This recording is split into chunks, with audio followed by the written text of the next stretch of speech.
Hi guys, welcome back with me again in this channel. On today's tutorial, I'm going to show you how you can make your body look slim on CapCut.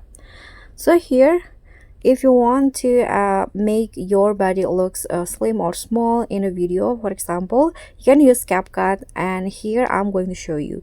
First, just add your video and then click on it and swipe through the menu and find the retouch menu here at the bottom.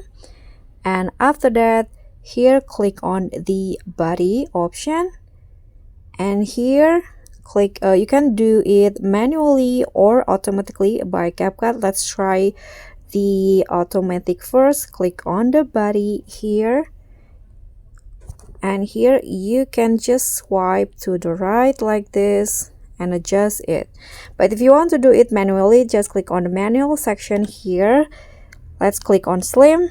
Here you can just adjust the arrow like this.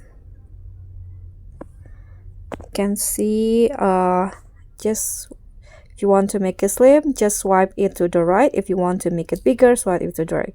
I'm going to swipe it to the left, to the right, to around 25. Okay, that's it. You can see the body is now looks slimmer. So that's all from me. Thank you so much for watching. Don't forget to like, comment, and subscribe. Also click on thanks. Bye.